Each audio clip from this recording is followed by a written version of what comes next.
All right, good evening, everyone, and welcome to Akron Public Schools Legal Contract and Policy Committee meeting here for Akron Public Schools on this August the 4th of 2025. I have today with us, we have our board members, Dr. Molnar, we have Reverend Harrison, and we have Mrs. Autry.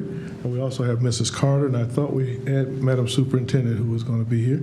So we'll start out with the minutes. Any questions or concerns or anything about the minutes from last meeting? Anything on minutes? Nothing on minutes. Do we have anyone here for public comment? Anyone here for public comment? No one for public comment or participation? Okay, we'll go and we'll start. Mrs. Carter. Our first policy on the agenda is purchasing and bidding, and we'll have Mrs. Folk come up, policy number 6320. This is one of our policies that is mandatory to update, and so Mrs. Folk is going to walk us through some key items. Good afternoon, members of the board, Mr. Alexander, Ms. Autry, Reverend Harrison, and Dr. Molnar. This is the second reading of this particular policy, which we truly do need to update according to Neola. In your packet, you will also find, and I will now display the rationale as to why this needs to be updated. The sources indicate that $75,000 competitive bidding threshold for 2024 is not merely a suggestion from Neola, but rather a reflection of the amount to be determined and published by the Ohio Director of Commerce. This did go into effect, by the way, in October of 2024. Here's why the board would go with the $75,000 figure instead of retaining the $50,000 that we currently have. Alignment with external authority. The policy explicitly states that when the board undertakes projects like building, repairing, enlarging, improving, or demolishing school buildings, competitive bids are required if the cost will exceed the amount to be determined and published by the Ohio Director of Commerce. The threshold for 2024, the sources include the drafting note clarifying that the bidding threshold for 24 is $75,000. This suggests that the $75,000 is the legally and officially determined threshold for the current year and going forward. The other change is automatically annual increase. Furthermore, this $75,000 threshold is designed to automatically increase each year by 3%. That was part of the change to this code. This indicates a mechanism for the threshold to adjust over time, likely due to inflation or other economic factors, as determined by the Director of Commerce. Therefore, going with the $75,000 figure as noted in the Neola policy aligns the policy with the current automatically adjusted threshold set by the Ohio Director of Commerce for competitive bidding on certain projects. Retaining the $50,000 would mean the policy is not in line with the updated figures provided by the relevant state authority. And we also went ahead and provided a further simpler verification of terms at the bottom that also reflects the same legal requirement, and that the old amount just needs to be updated effective to reflect exactly what the Ohio Director of Commerce says bidding should be for public facility projects, which APS is a public governmental agency, and we should follow the same standards. Thank you. In going back to the policy itself, many of the other items that were noted were grammatical or title changes, which we reviewed under the first time we came. This does not change the board's approval authority. It still would come to the board anytime it is above the $25,000 mechanism, which we currently have in place. And we also keeps the ability to do the super blankets and the other contract developments. It is really the competitive bidding section that is being updated to reflect the current revised Commerce Code that went into effect at the state level. If I can provide any other information, I am more than happy to. thank you for allowing us to have a second reading of this particular policy. Thank you, Ms. Folk. Is there any questions? Dr. Molnar? Thank you, Chair Alexander, and thank you for this, especially the summary page here is really helpful. I'm still trying to understand so I understand that the biggest difference that we are being asked to make is to increase the competitive bidding minimum from $50,000 to $75,000. Can I ask what potential penalties might we incur if we do not raise that minimum?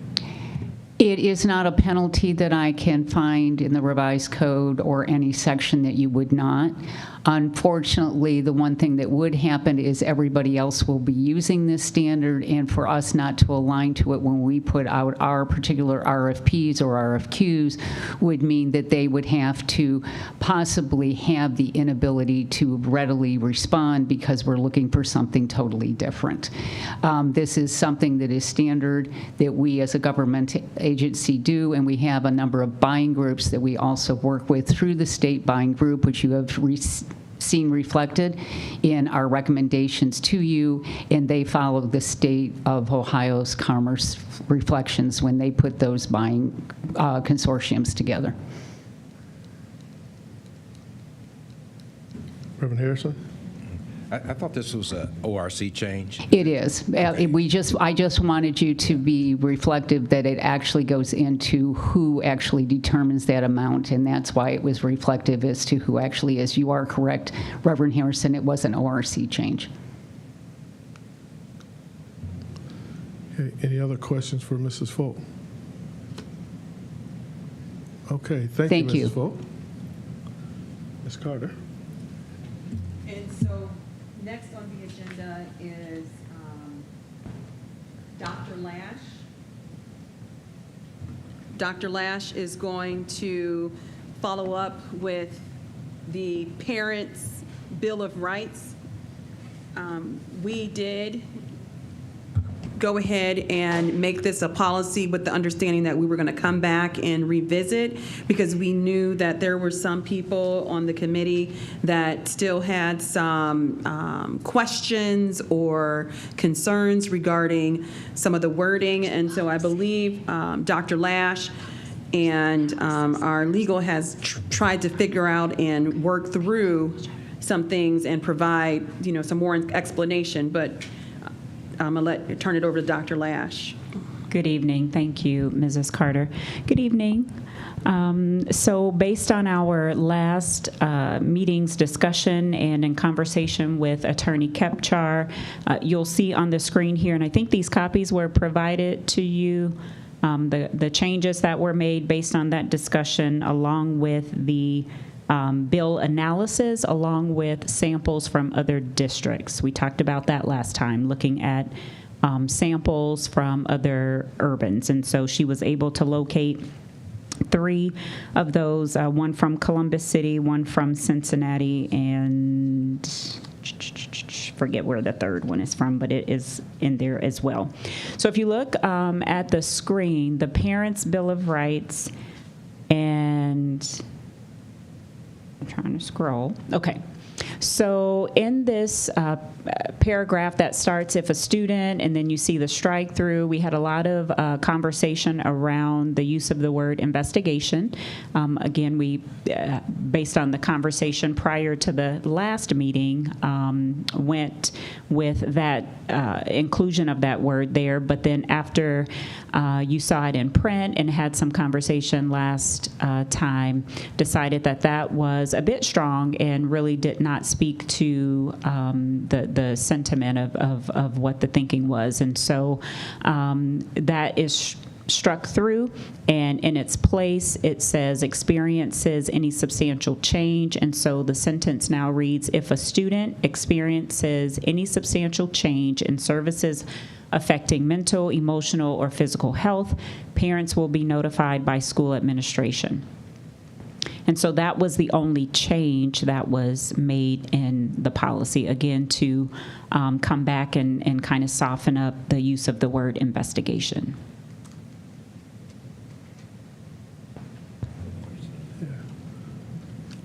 Reverend Harrison? Thank you, Brother Chair. And I asked this question, but I don't remember, so I just want to say it for the record. When we talk about substantial change, can you explain that, the change, what kind of changes would be substantial? So one thing that comes to mind, a substantial change, if we are going from no services to services, that would be a substantial change. If, since we're talking affecting mental, emotional, or physical health, so if something happens on the playground and now we're treating an injury, that's a substantial change in the services that we're providing. Those are two examples that, okay. Any other questions? Dr. Molnar? Thanks. Yes. So in the new language, I see if a student experiences a change in services, what about a student who is reporting a change and the services have not been changed yet? At what point would parents be notified that a student is sharing a change?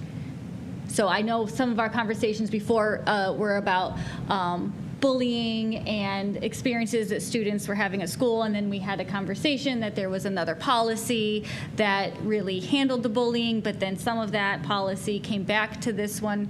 So if a student says, you know, I am, if a student shares, you know, I am struggling, I need help, I am, you know, at what point as a parent would you know, so that way you can also help your child? Sure, and let me make sure I understand, because then I would ask you for any thoughts that you have, just based on the frame of reference that you're coming from when you ask the question. And so, if you're talking about a student reporting a change in services, if there's a substantial change in services, per this policy, that notification will happen. If the student is reporting that they need services and they receive those services, there would be a change in services. Therefore, notification would happen. But if a student reports that they need services, but the district determines that the student does not need Gotcha. services, and then they do not receive services, as a parent, do I know that my student was reaching out for maybe for a service? Gotcha. Thank you for making that a little bit clear. So are you suggesting then, by way of that question, a sentence in this policy that kind of calls that out specifically, that if there's a discrepancy there, so child comes to request services, and for whatever reason, a school official would say, we do not believe you need these services, that there would be notification home?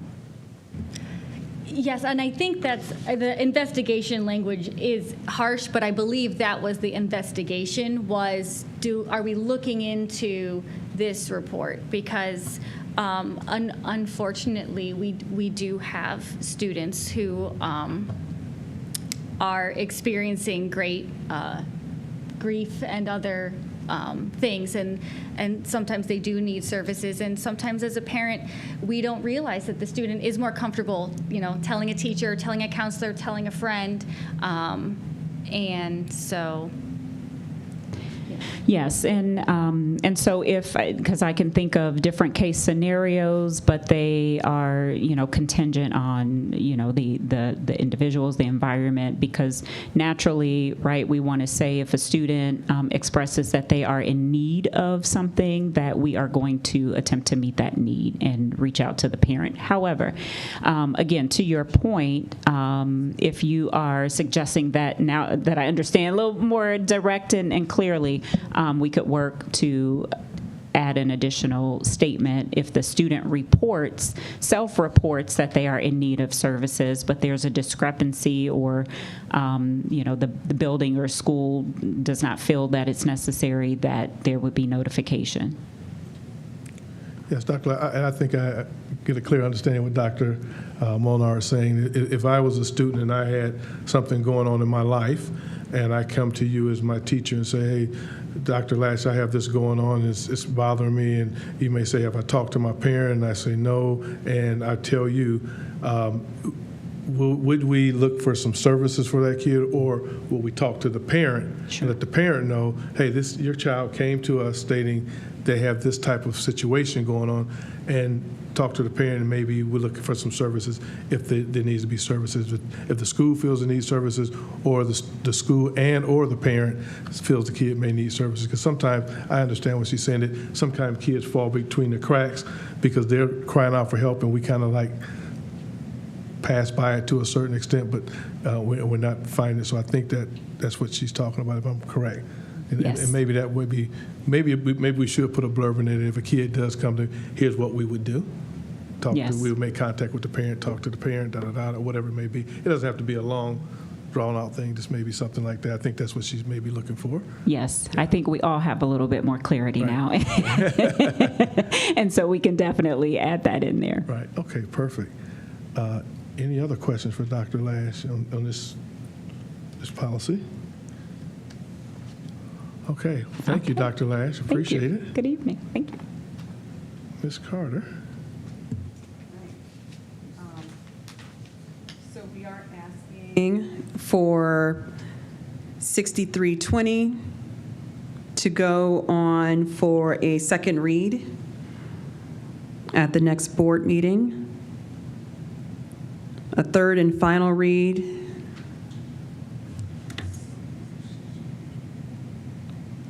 or I'm reading up backwards here. For the Parents' Bill of Rights, if there's no changes, we don't need to do anything with that one. We're good with that. And then for the purchasing and bidding, we're asking for it to go on for a second reading. That was the one Mrs. Folk covered, purchasing and bidding. Okay, so we have two policies that are coming. One, the bidding for the third, is that correct? The bidding would be for a second reading. For second reading, okay. So today bidding would have for been the second. first. Mhm. Okay, so bidding for the second reading, and the purchasing for the third reading? Did I say that wrong? No, it's purchasing and bidding would be for a second reading. Both second reading? Mm-hmm. Okay. All right. That's one policy. 6320 is purchasing and bidding. Okay. And we're asking for it to go on the upcoming board meeting for a second reading. Second reading, okay. Pastor Harris, you had a question? Thank you, Brother Chair. I think these two policies, I think we're behind on these two policies. And so I think that this would be something that we could waive the third reading and just adopt these at the next board meeting. Yeah, we can do that. If you guys think that we don't need a third reading, and we're okay with it, then we Yeah. could waive the third reading and have the reading, the third, actually waive the third and vote on it for the next approval for the next meeting. Okay. If that's okay. That's what you're saying, right? Yes, because, yeah. Okay, Yes. Okay. Dr. Moll, are you looking? And I was going to say that, I'm sorry, Well, the I Parents' Bill of Rights. thought we passed just already. said we were going to change a line. And the parents' bill? So that's I what think we she got said. that. She said there's two. So let's deal with them Let's- one let's at a go back. time Right. instead of two. So Yep. one is 6320. So for now, so Purchasing. you're saying 6320 for a third and final read. Yeah, third and final. I would be okay with that. And then if there are changes in the Parents' Bill of Rights, then we would need to bring it back for a third, and we could bring it back for a third and final read with the slight adjustment. But if there's no changes for the Parents' Bill of Rights, you've already approved that, meeting the July 1st deadline. But we'll Did you- bring it back because we do have a change. There is a change, Dr. Lash, that you need to update, so then we'll need to bring that back to the next policy meeting. Yeah, for revision. Are we meeting the deadline for that?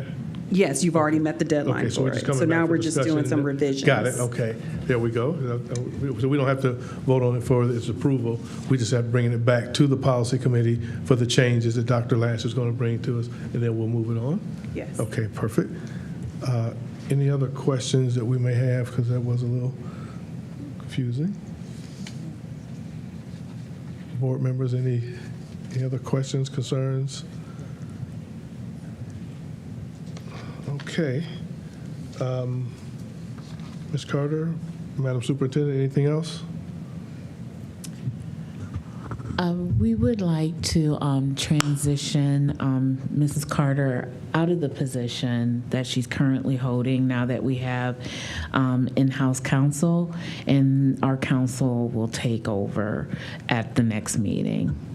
So we were going to put it in the Friday notes for you, but thought it would be okay to bring it to you now. That's okay. It sounds like we're going back to what we used to. We had in-house counsel here. Correct. We run everything, and then we go back. So that's good. That's a good Correct. thing. And it's really up to you. He was not able to be here this evening, so if you would like him to see it in action first and then take over, it's totally up to you. I think that would be a good idea so he can see what's going on. He hasn't been here. Let Mrs. Carter be here and can kind of For one see and final mirror. meeting. Right, and then he can move in for that. After that, you guys okay with that, or do we need Dr. Molnar? I just have a point of clarification. So when you said take over, are you saying he would lead the meeting, or would the board still lead the meeting? No. You still lead the meeting. He would just help bring the policies to you. He's the administration. Yeah, he'll change and be Dr. Mrs. Carter, and it would not be Mrs. Carter. He would be there. Reverend Harrison? I just had a question, Mr. Chair. So we have in-house counsel, so we no longer need to have the contracted attorney for the meeting? No, we would not. He would be our person for the meeting. Okay. So he would take Mrs. Carter's place. Mrs. Carter's going to be here just to mirror for maybe the next meeting. After that, he will sit there and he'll be Mrs. Carter doing the work that she's doing. I think I was speaking about Heidi. Oh. Yeah. Yeah, she probably wouldn't be here because we wouldn't Okay. need them right here. Heidi wouldn't here. Okay. We have our own counsel that would run this, so we wouldn't need them anymore. Okay. Thank you for clarifying that. All right. Anyone else has anything else that we need to do for today? Yes, Mr. Reverend Harrison. Yeah, we have the independent contractor, Dr. Molnar. We were discussing this, and I had asked for her to highlight her portion of the policy, and then we have the portion that the administration brought forward. And, we have a lot of things that we have to get to, but I would just like to see that stay on the agenda